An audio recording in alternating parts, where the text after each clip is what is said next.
There is currently a 17-year-old kid who could get rules changed in the NBA as soon as next year, and I'm going to talk about it right after the bumper. Be sure to tune in.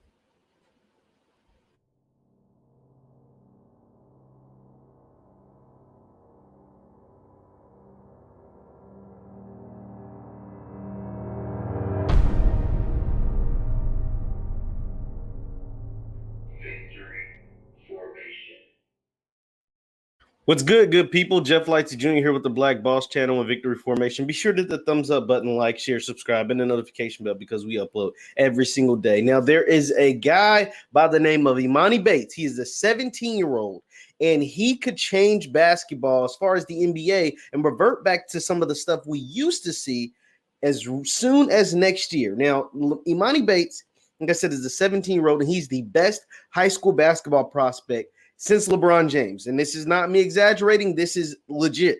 Imani Bates is the best high school basketball prospect since LeBron James. And he has recently reclassified from the class of 2022, and he's going to skip his senior year and reclassify into the class of 2021. The guys that just graduated, and he's either going to choose between four colleges, Memphis, Oregon, Michigan State, I think are the top three actually, or the G League. He said reclassify Oregon, Memphis, Michigan State. So he's going to choose between three colleges or the G League. Now, here's the interesting thing. This is all according to Jeff Goodman. Jeff Goodman's like the top college basketball, one of the top guys as far as recruiting and all that stuff goes. And here's what's interesting about Imani Bates, because he's only 17, and the way the NBA rules are, he won't turn 19. You're supposed to be 19 when you're enter the NBA draft, 1 year removed from high school and 19 years old. And he will only be 18. He won't be 19 at the time I actually share my screen to give you the full context of Imani Bates. Then I'm going to talk to you about Imani Bates and what he and his dad have done since he's become this phenom basketball player. So here's Goodman's original tweet. Imani Bates, the number one player in the class, told Stadium he will reclassify and either head to college or the G. He said, and he meant or the G League this season. He will choose between Oregon, Memphis, Michigan State if he goes the college route. Now, Bates will not turn 19 until January of 2023, which means he is not eligible for the 2022 NBA draft as it currently stands.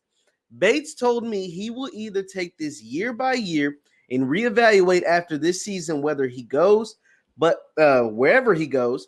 But there is a chance that if he goes to college, he'll be there for 2 years. Now, that is super interesting because, once again, we're talking about a guy who is the best high school basketball prospect since LeBron James. Don't take my word for it. Let me share some more information for you. Imani Bates. So before I share this next thing, Imani Bates, like I said, is 17, is headed into his senior year of high school. One of the goals he wanted to do was to reach the cover of Sports Illustrated before his, by his junior year, because that's what LeBron James did. When LeBron James was a junior, he made it to Sports Illustrated. That's the famous The Chosen One picture. They had the Sports Illustrated gave him the title The Chosen One. He's ran with that ever since, King James, and he's become, to me, the greatest NBA basketball player the world has ever seen. So Imani Bates knew that. He knew how good he was. He said, I want to get to Sports Illustrated before my junior year. LeBron made it his junior year. I want to make the cover before my junior season. And look what he did, guys. He made the cover of Sports Illustrated as a sophomore. Imani Bates was a sophomore when he made this cover. He made it as a sophomore, and the text is really small, so I'm going to read it to you. It says, Magic, Michael, LeBron, and the 15-year-old who is next in line, born for this, is what the title reads. Magic, as in Magic Johnson, Michael, as in Michael Jordan, and LeBron, as in LeBron James, and the 15-year-old. So this was 2 years ago, guys. The 15-year-old who is next in line. Now, this is how severe basketball is in the Bates family. His father takes Imani's basketball very, very seriously. How seriously do you say? His father created a school simply so his son could play a basketball schedule year-round, that he faced some of the top competition in the country. That means going against guys at Sierra Canyon. That means going against Chet Holmgren, who was the number one prospect in the 2021 class, going against guys that are top prospects in Imani's class, going against the top prospects that were older than Imani during his duration, only 3 years, high school basketball career. His dad created a school, guys. He created a school. So they did school and their homework or whatever classroom work online via the iPads and tablets and Chromebooks or whatever, and they played a lot of basketball around the country. Look it up. The Imani Bates, the Bates family, they played basketball year-round. So they played basketball against the top prospects and the top basketball players in the country during the school season, and then they went to AAU and played the best players during the AAU season. His dad was his coach. This is how severe he takes it. And through all of that, he's a 6'9", 6'10" forward that has handles like, a point guard and can shoot like Kevin Durant. This guy's the best high school basketball prospect since LeBron James. He's that serious. And here's how he can change the NBA rules. So I'm going to pull up Goodman's tweet once again. Goodman's tweet states about how Imani doesn't turn 19 until January of 2023, which means he is not eligible currently for the 2022 NBA draft. Bates told me he will take this year by year. That is crucial because he's not doing this for no reason. I'm going to get into why he's doing this, why he's skipping his senior year of high school to get into college and reevaluate after this season whether he goes wherever he goes. But there is a chance that if he goes to college, he'll be there for 2 years. Well, here's one thing. I don't think he's going to college. Let me just throw that out there. Michigan State, Memphis, and Oregon, thanks, but no thanks. I don't think he's choosing a college route. If he does decide to choose the college route, though, I don't think he will. But the reason why this is crucial, because now college has a thing that we know as NIL. The NIL, the name, image, and likeness, allows these college athletes to get paid. Like, not like small breadcrumbs, real deal paper, like real money, $1 million worth of like real money. And Imani Bates is marketable. Imani Bates is he will easily run up at least $1 million, but I'm thinking closer to $2 million in a few months if he decides to go to college. And see, that's what you're not allowed to do as an amateur. As an amateur in high school, you're not allowed to make any money. You're not allowed to make any money. So in college, you're allowed to get paid. Depending on what state you're in, you're allowed to get paid. And Imani Bates realizes, I want to get paid. We've seen this. Quinn Ewers, who was the number one college prospect in high school football, he chose to skip his senior year, just like what Imani's doing, reclassify. Because why? The state of Texas doesn't allow him as a high schooler to make money off name, image, and likeness. So what did he say? I'll enroll at Ohio State, become a student, and get paid. And now Quinn Ewers is making six figures. He'll make between $500,000 and $1 million in 1 year as a third string quarterback at Ohio State. He hadn't even played yet. Imani Bates on Instagram. I'm gonna look up Imani Bates' Instagram. Imani Bates Instagram and see how many followers he has. Baller Free Imani. Baller Free Imani. Well, this isn't his page. This has got to be a fan page. Even if it is his page, he has 15,000 followers on Instagram.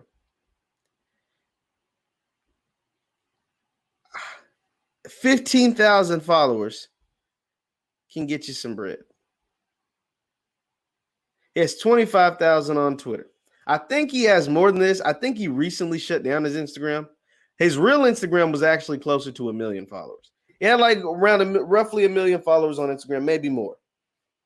If you take that, or somebody that's comparable to Imani Bates, is this Mikey kid.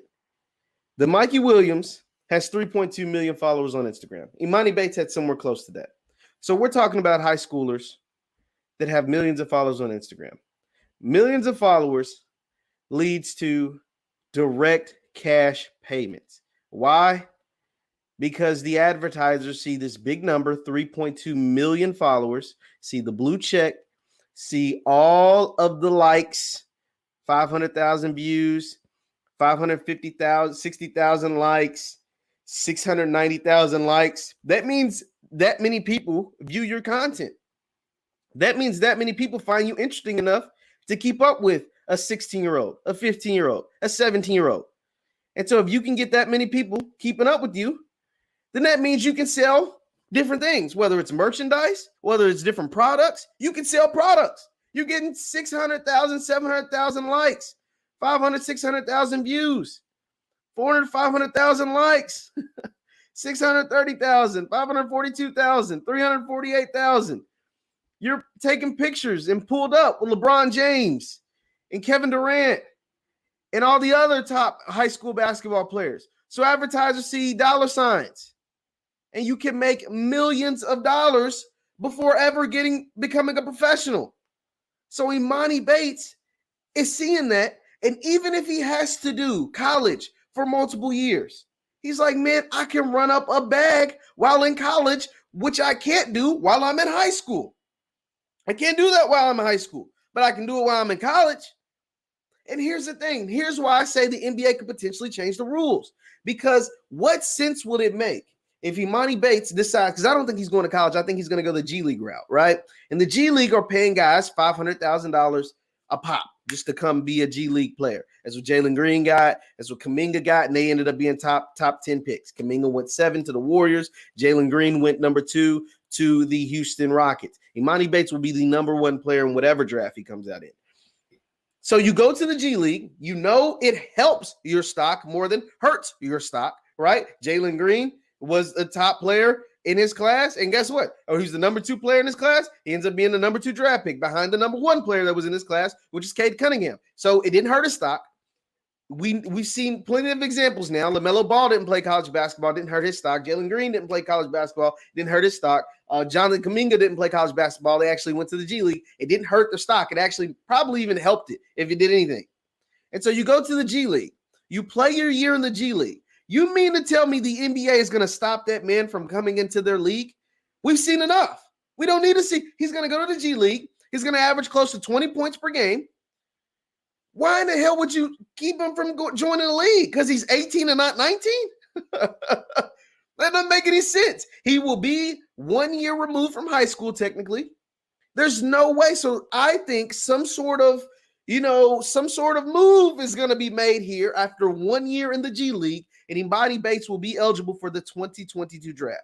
Now, obviously, normally these things go through the collective bargaining agreement, and I don't want to bore you down, but the collective bargaining agreement is what stopped the NBA from having kids come straight out of high school. NBA GMs and things were complaining, and they were tired of going to high school gyms and all that stuff. And they were tired of all the busts. I mean, there were a lot of, knock on wood. I know people like Kwame Brown don't like to be called busts, but they were tired of all the guys not panning out to what they thought. They were tired of the Sebastian Telfairs. They were tired of the Kwame Browns. They were tired of all of these guys coming out of high school who were supposed to be franchise changers and ended up being role players to just not very good NBA players, right? Because for every LeBron James, Kevin Garnett, Kobe Bryant, Tracy McGrady, Amari Stoudemire, there were 5, Sebastian Telfairs, or 5 Kwame Browns, or 5, all of these guys who ended up not panning out, right? So they were tired of that. And NBA GMs were like, okay, yeah, you can get a Dwight Howard,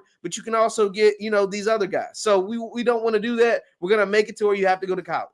And now, because of, just the one and done, NBA's tired of one and done. So why in the world would you allow the best prospect since LeBron James, who I think will be in your minor league system, have to stay there because he's not of age? Nah, man. I think a loophole is going to be made, a special circumstance is going to be made, and Imani Bates will be in the 2022 draft. That's my thing. He's the best prospect since LeBron. He literally made the cover of Sports Illustrated as a sophomore. LeBron James didn't even make it until he's a junior. The title of his Sports Illustrated article was Born for This. They compared him to Magic, Michael, and LeBron. And now the fourth one is supposed to be Imani Bates. Leave your thoughts in the chat. Leave your thoughts in the comments. Once again, I'm Jeff Lightsey Jr. with the Black Boss Channel and Victory Formation. And you can follow me on Twitter at JLightsey7. We post content and interesting stuff on there all the time. Thank you guys for tuning in, and I will see you next time. Peace.